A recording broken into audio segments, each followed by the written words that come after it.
I was the only member of my year group to take A-level music, and I left King's to pursue further musical studies.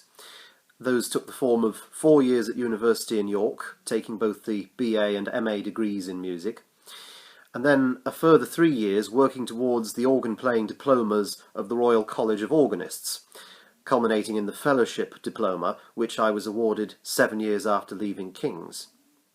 I got into church music whilst I was at King's, singing in the school choir and the Schola Cantorum, hearing and watching the sixth form organists playing for assembly, as well as at the end-of-term cathedral services, learning the organ myself throughout my time in senior school. All of those things meant that I was well and truly bitten by the musical bug, and I took advantage of opportunities to play the organ for churches in Chester that needed organists every so often. I also took part in choirs and churches throughout my time at university. And when the time came to pursue an active career, I put in for various organist positions, got one at Clifton College in Bristol, which put me back into a school environment very much like King's, and subsequent work opportunities came about really as a result of getting to know others in the sector. Work in music is often like that. You often find that who you know is just as important as what you know and being good at what you do. There's a pattern to every week and a cycle to every year, which I find very appealing.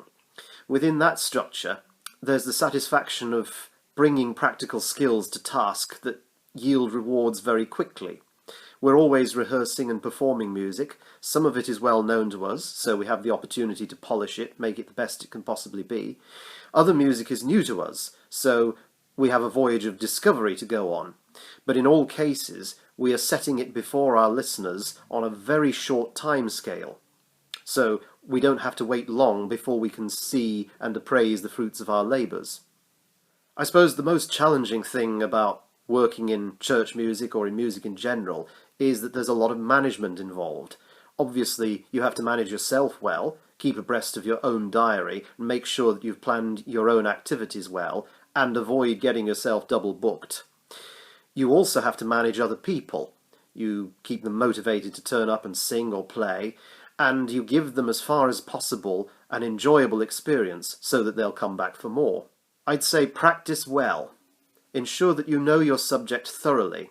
Take advantage of any opportunity to gain insight and experience.